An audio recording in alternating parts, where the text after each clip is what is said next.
chapter 1. Your book opens up every chapter with a little vignette. Oftentimes the material behind that vignette is in the chapter, but sometimes, in this case, your vignette is about an Indian leader's tomb. Now, apparently this Indian was a very, very powerful chieftain who might have ruled over several tribes. But it shows us several things about him.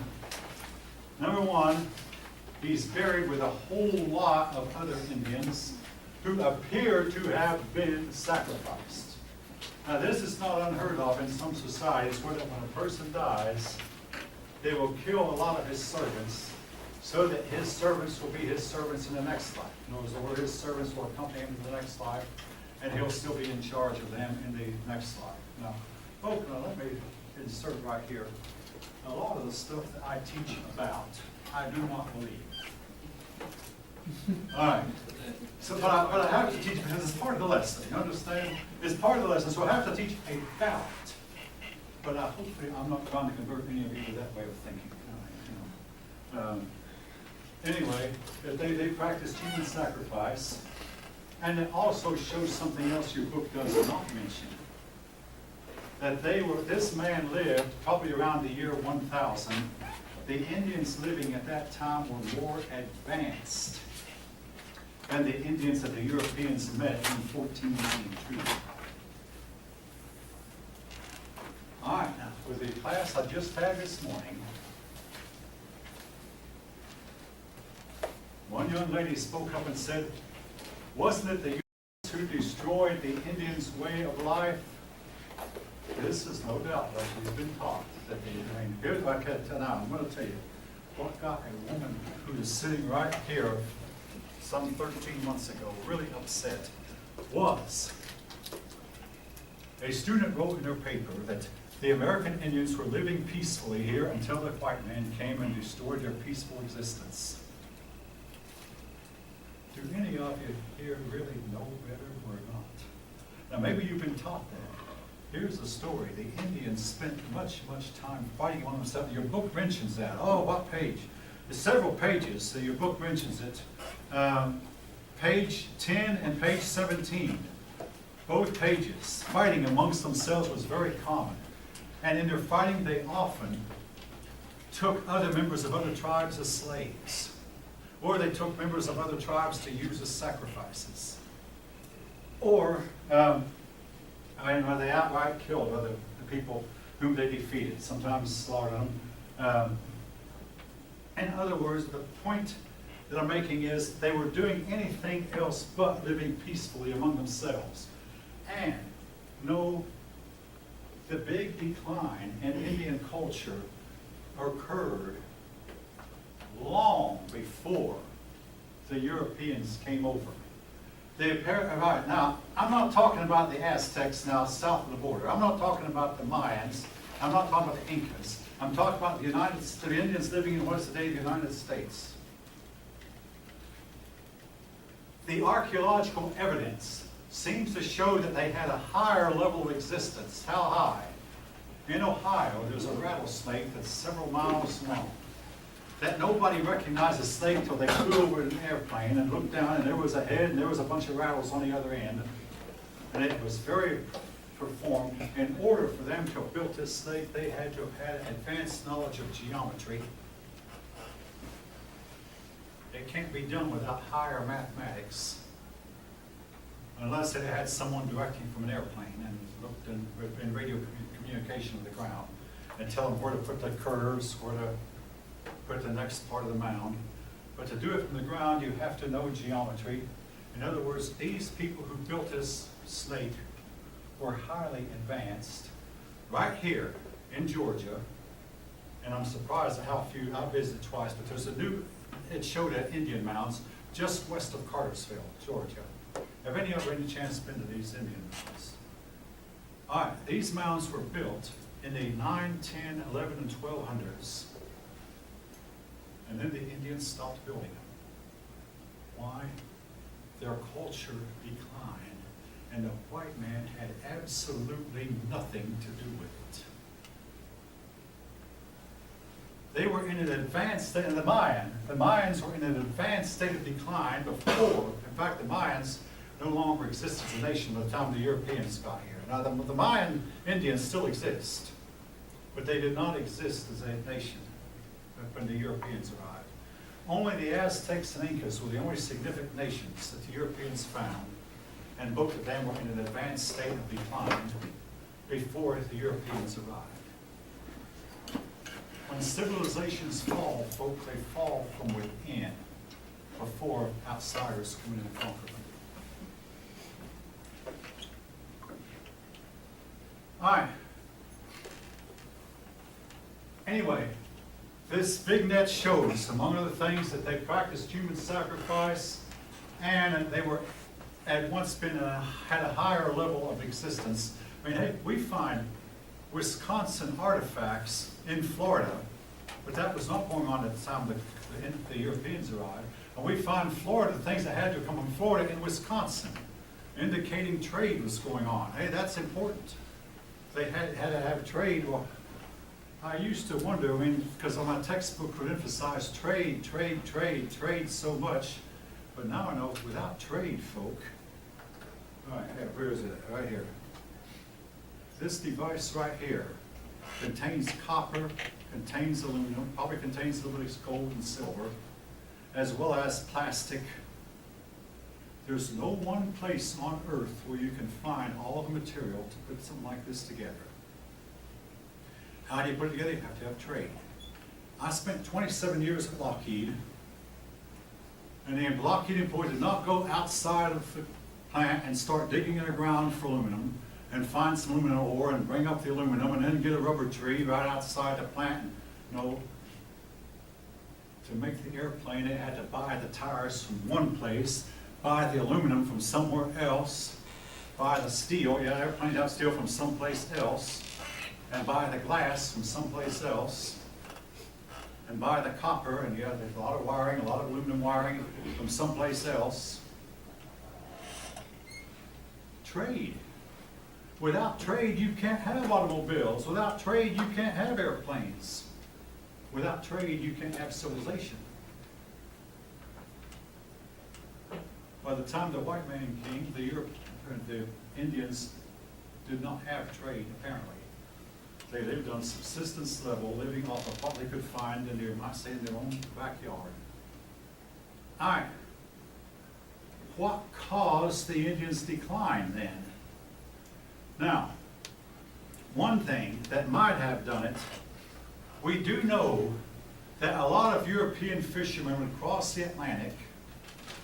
This is something your book does not mention, and fish off of the shores and come back, and they could not tell where they'd been. They just knew that we go 3,000 miles west, and there's a big fishing area there, and we got these fish there. I mean, they'd cross the Atlantic, and they might have come in contact with the Indian and spread their diseases among the Indians.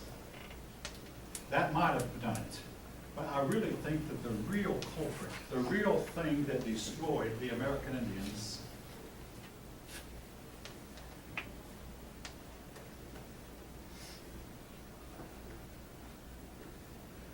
the American Indians were communist. Now, they were not Marxist-Leninist communists, but nevertheless they lived in communes. We call them villages. They had social equality. They had no private ownership of property. They had no money. They had no trade. They had no social classes. Everyone was equal except for the chief was a little bit above them. The chief was chosen from among them, so it wasn't like he was a hereditary chieftain. And they had a shaman, a witch doctor, a witch man, call him what you will. The rest of them were all on the same level. No social classes. Some people say, hey, this is great. No, it isn't great. Communism made the American Indians what they were. They began to practice communism, and as they did, their way of life went down. The average age of the Indian at death was only 18 years. Now, this book does not mention that, but some others do. We can tell that by when we dig up their skeletons. We might visit a cave and run into the skeletons in a cave and tell the age of death. Now, they had a high rate of infant mortality. and that brought the average down somewhat. But they were declining, and I think that communism had a whole lot to do with it. They were as pure a communist as you've ever seen, and the result was their cultural level went to zero, or near zero. Now, again, if you're a communist, you and I can get along. If you'll let me be me, I'll let you be you. But I'm just stating what I think. They were as purely communist, even as they would even put Karl Marx to shame, really. Among them, the hard-working got fed the same way as the lazy and unproductive. They should have let the unproductive go hungry, but then he might have decided to work, or they should have let him starve. Captain John Smith wound up saying, and we'll talk about this in chapter 3, he who will not work will not eat. There's no handouts, you work for what you get. By the way, John Smith was quoting St. Paul in Thessalonians. Paul's letter to Thessalonians. He who will not work will not eat. That sounds hard and cruel. That's tough. Hopefully in mind here, life can be tough sometimes. All right, now, what we know about the Indians, they did not have written records. Now, there were some who said the Maya did, and we have finally deciphered the Maya language, but the Maya are not part of our studies. The Aztecs seem to have had some written records, but they're not part of our studies. The Inca wrote with using strings where they tie knots, and these knots had represented certain, at least numbers. But what we know comes from archaeology, and the problem with archaeology is it's so much subject to interpretation. Archaeology does not give the names of the Indians we find. We do not know who the chiefs were, who the more powerful chiefs were, or who the lesser powerful chiefs were. We do not know what their religious beliefs might have been, except it appears that their religious beliefs were animism. What is animism? Spirit worship, nature worship. But their religion apparently appears to have been animism. They also had shamans among them. Another name for shaman is witchman or witch doctor. And by the way, I will say this in favor of shamans. Some of their cures do have some scientifically medical value.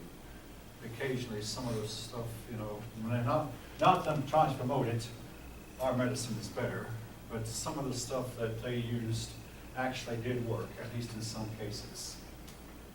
But archaeology is not an accurate science. Now, the American Indians, everybody agrees they were not always here.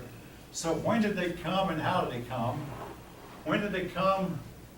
Some people, your author mentions, some people say they came from as far back as 200,000 years ago. Others as little as 10,000 years ago. Again, that's subject to debate. The standard view, folk, is they came across the Bering Strait. Now you have two maps in here that show the Bering Strait.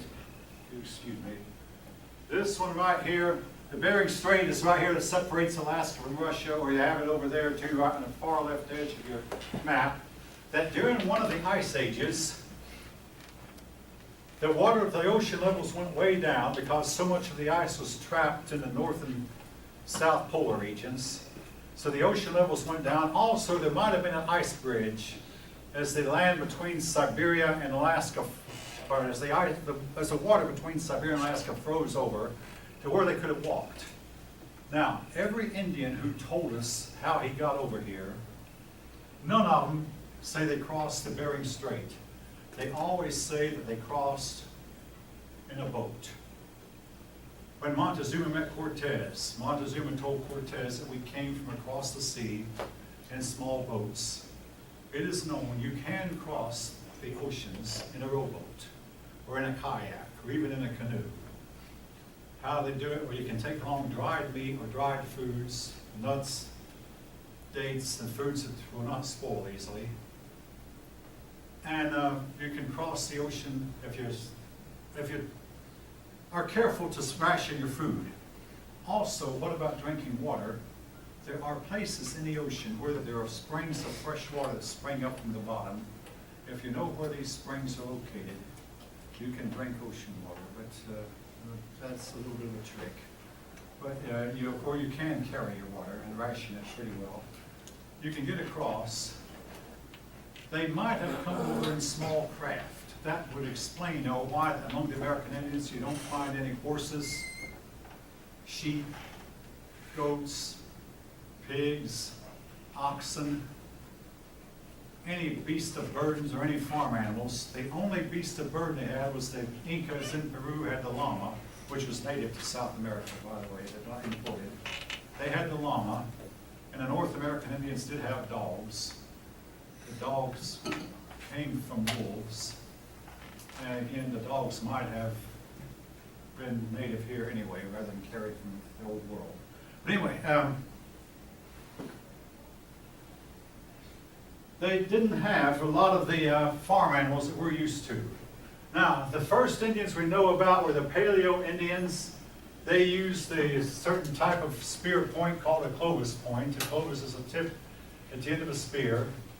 They hunted mammoth and bison. Now, they hunted the large game.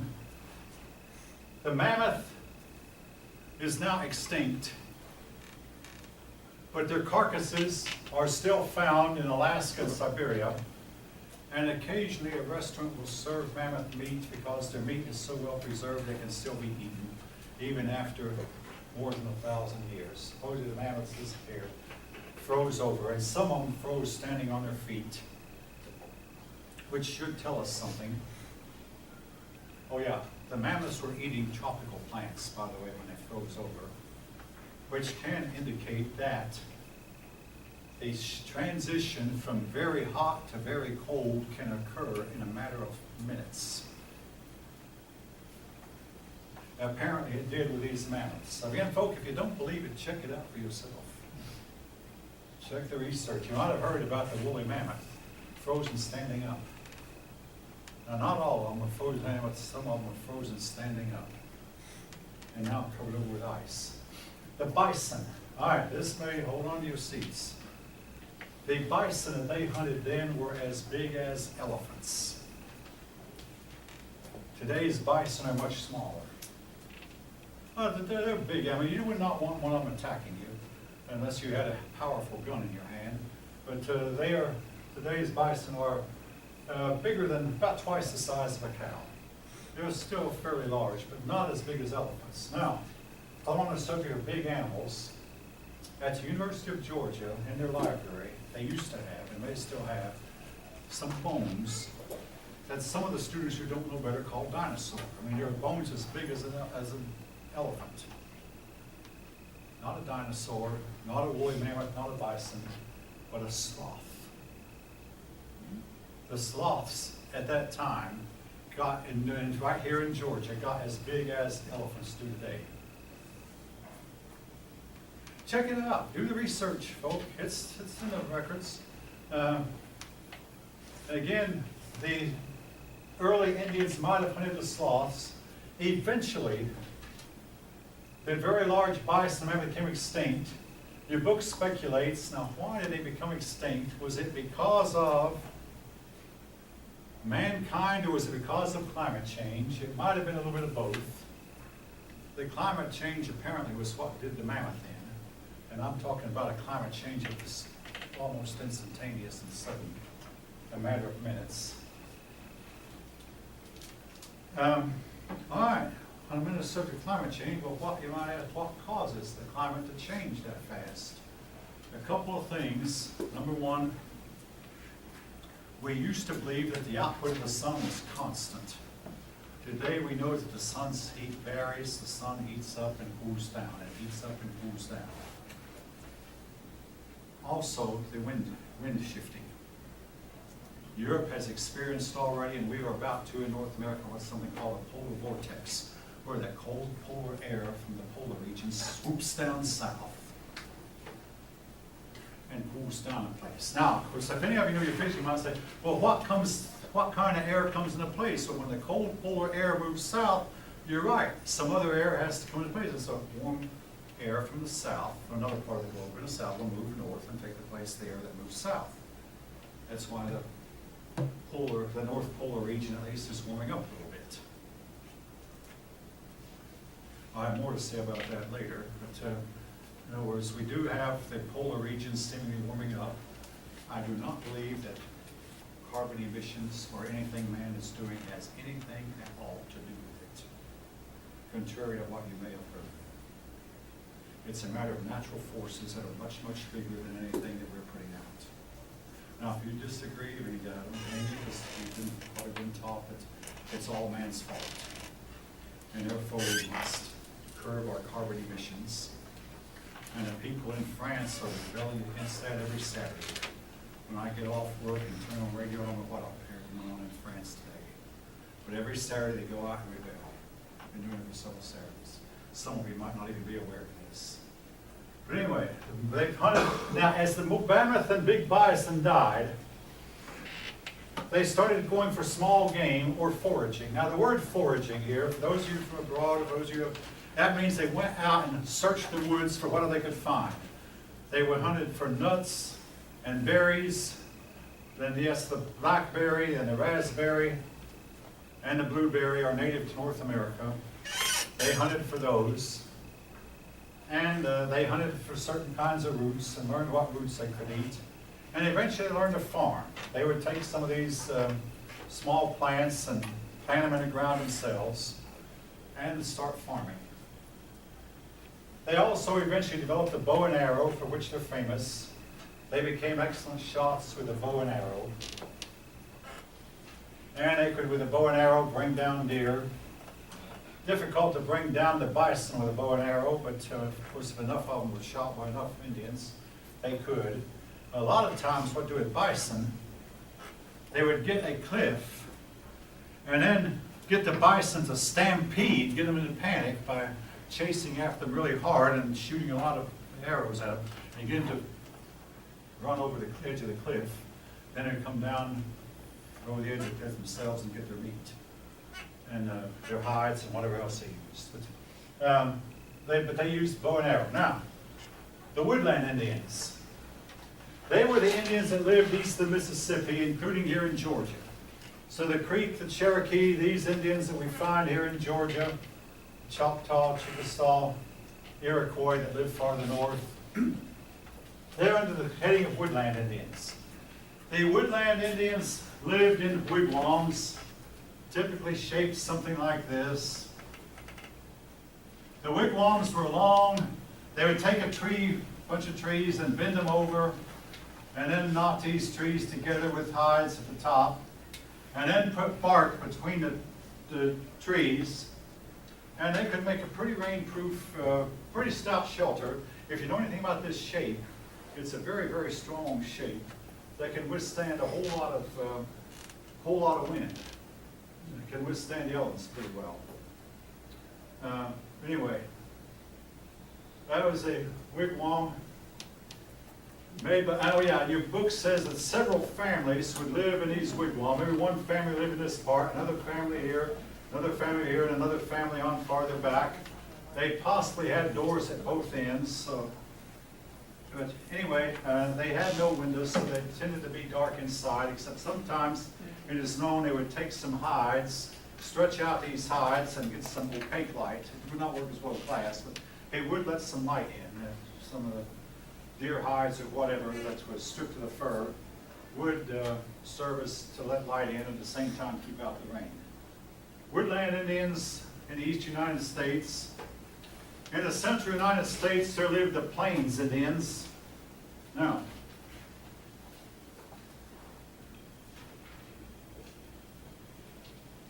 the Plains Indians mainly lived off the buffalo. Everything they had came from the buffalo. They lived in teepees.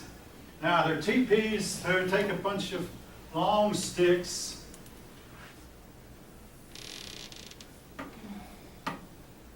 and then they would tie them together at the top, and then around these sticks they would put buffalo hides, and they'd have a doorway for an entrance, and that was their home, the teepee. They could easily take these teepees down and move them to another location when they wanted to. They moved following wherever the buffalo herds went. These were the Plains Indians. The Great Plains is the area of Texas, Oklahoma, North and South Dakota, Kansas and Nebraska, those places. Yeah, Nebraska, Kansas, Oklahoma, North and South Dakota, Texas. That's the Great Plains region. Not a lot of rainfall there, but it was a good area for buffalo. Buffalo could thrive on what little plant life there was. Now, folk, hold on to your seats. There are persons who do not like what I'm about to say. I want to state this before I start, in case you think otherwise. I like women. I'm married to one. I have brought up 2 daughters. They're both grown. Your Great Plains Indians were a matriarchy.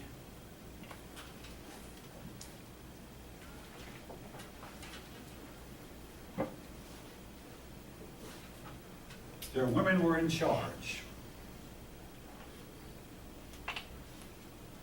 Was this good or was it bad, or did it make a difference?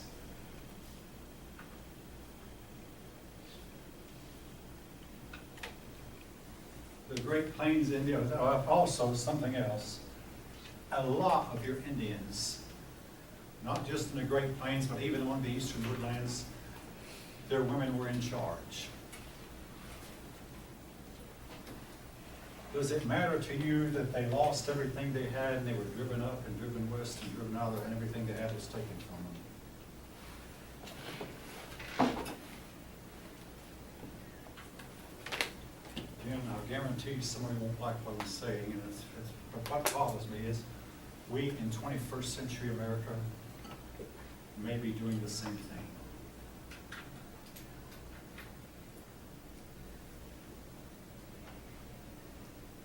No one wants to, if you don't like, if you're afraid to comment, don't think I'm not up here shaking in my shoes. Some of the things I say, I'm scared of myself. If you're afraid to tell me, I am.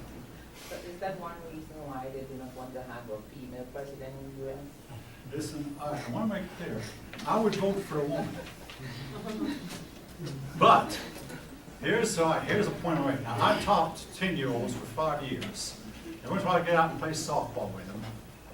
And we choose up sides. You get 2 boys choosing up sides, they pick 2 equal teams.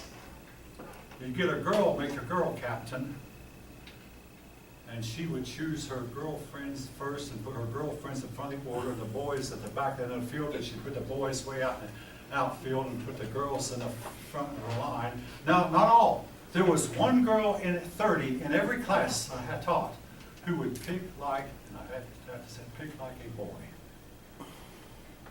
1 out of 30. Golda Meir as a woman who made an excellent leader of Israel. But yet she had to think like a man.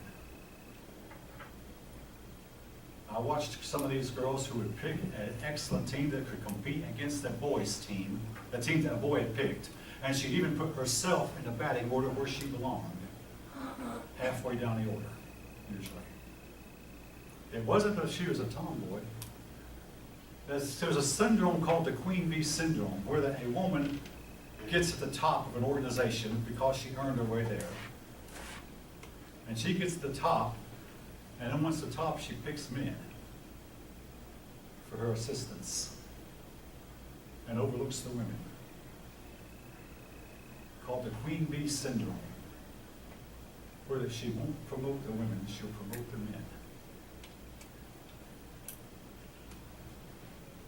I will say this, I've had many a boss, and I've had male bosses and female bosses, but I had my Aunt Delphi, who's gone. So she said, I'd rather work for a man boss. I would too. Again, for the ones of them who can do it, I say more power to them, I say let them. Yes? Was it a good thing or a bad thing? What's that? Was it a good thing or a bad thing?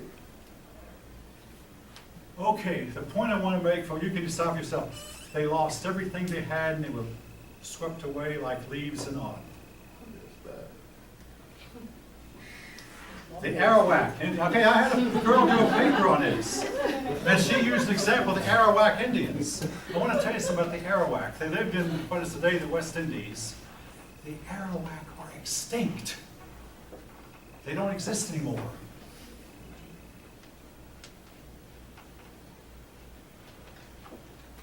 All right. Okay, so If you don't like the topic, I mean, hey, I don't like the topic either, but folks. Now, again, want to see a few things. I mean, there's sometimes you got to do things and say things that are kind of tough and hard. And like I said, I get my toes stepped on occasionally too, and maybe I need to. Maybe I was in the Army once, and oh, did I ever get my toes stepped on? More than once. And something I learned when I was in the Army, and this is something I told my wife. Most of the time when I was doing something wrong, one of my buddies beside me would tell me, and I thought, he's just a private like I am. He's younger than me anyway. Next thing I know, the sergeant would be getting on to me for the same thing that my private buddy was trying to tell me I was doing wrong. Oh, yes. All right.